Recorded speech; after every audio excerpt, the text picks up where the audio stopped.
ನಮಸ್ಕಾರ. ಉತ್ತರ Karnataka ನ್ಯೂಸ್ನ morning news ರೌಂಡಪ್ಗೆ ಸ್ವಾಗತ. ನಾನು ಹನುಮಂತ್ ದೇಶಮುಖ್. ಬನ್ನಿ ಕ್ವಿಕ್ ಆಗಿ ನೋಡೋಣ ಈ ಕ್ಷಣದ ಪ್ರಮುಖ ಸುದ್ದಿಗಳನ್ನ. ಭಾರತ ಮತ್ತು ಪಾಕಿಸ್ತಾನ ನಡುವಿನ ಕದಮ ವಿರಾಮದ ಬೆನ್ನಲ್ಲೇ ಬಿಸಿಸಿಐ ಇಂಡಿಯನ್ ಪ್ರೀಮಿಯರ್ ಲೀಗ್ನ ಉಳಿದ ಪಂದ್ಯಗಳ ವೇಳಾಪಟ್ಟಿಯನ್ನು ಪ್ರಕಟಿಸಿದೆ.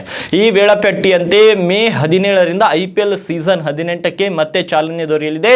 ಆದರೆ ಈ ಬಾರಿ ಕೇವಲ 6 ನಗರಗಳಲ್ಲಿ ಮಾತ್ರ ಪಂದ್ಯಾವಳಿಯನ್ನು ಆಯೋಜಿಸಲು ನಿರ್ಧರಿಸಲಾಗಿದೆ. ಅದರಂತೆ ಮೇ 17ರಿಂದ ಜೂನ್ 3ರವರೆಗೆ 6 ನಗರಗಳಲ್ಲಿ ಒಟ್ಟು 17 ಪಂದ್ಯಗಳು ನಡೆಯಲಿವೆ. ಈ ಬಾರಿಯ IPLನ ಒಟ್ಟು 13 ಸ್ಟೇಡಿಯಂಗಳಲ್ಲಿ ನಡೆದಿದ್ವು. ಇದೀಗ ಈ 13 ನಗರಗಳಿಂದ ಕೇವಲ 6 ನಗರಗಳನ್ನು ಮಾತ್ರ ಕೊನೆಯ 17 ಪಂದ್ಯಗಳಿಗೆ ಆಯ್ಕೆ ಮಾಡಲಾಗಿದೆ. ಅದರಂತೆ ಈ ಬಾರಿ ಬೆಂಗಳೂರು, ಜೈಪುರ, ದೆಹಲಿ, ಲಕ್ನೋ, ಮುಂಬೈ ಮತ್ತು ಅಹಮದಾಬಾದ್ನಲ್ಲಿ ಪಂದ್ಯಗಳು ನಡೆಸಲು ನಿರ್ಧಾರವನ್ನ ಮಾಡಲಾಗಿದೆ. ಹಾಗೆ ವಿಶಾಖಪಟ್ಟಣಂನಲ್ಲಿ ಡೆಲ್ಲಿ ಕ್ಯಾಪಿಟಲ್ಸ್ ಈಗಾಗಲೇ 2 ಪಂದ್ಯಗಳನ್ನು ಆಗಿದೆ. ಹೀಗಾಗಿ ಆ ಮೈದಾನವನ್ನು ಸಹ ಕೈಬಿಟ್ಟಿದ್ದಾರೆ. ಇನ್ನು ಈಗಾಗಲೇ ಟೂರ್ನಿಯಿಂದ ಹೊರಬಿದ್ದಿರುವಂತಹ CSK ತಂಡದ ತವರು ಮೈದಾನ ಚೆನ್ನೈನ ಚಂಪಕ್ ಸ್ಟೇಡಿಯಂ ಹಾಗೂ SRH ತಂಡದ ಹೈದರಾಬಾದ್ ಸ್ಟೇಡಿಯಂಗಳನ್ನು ಸಹ ಕೊನೆಯ ಪಂದ್ಯಗಳಿಗೆ ಆಯ್ಕೆ ಮಾಡಲಾಗಿಲ್ಲ ಎನ್ನುವುದು ಇಲ್ಲಿ ವಿಶೇಷ.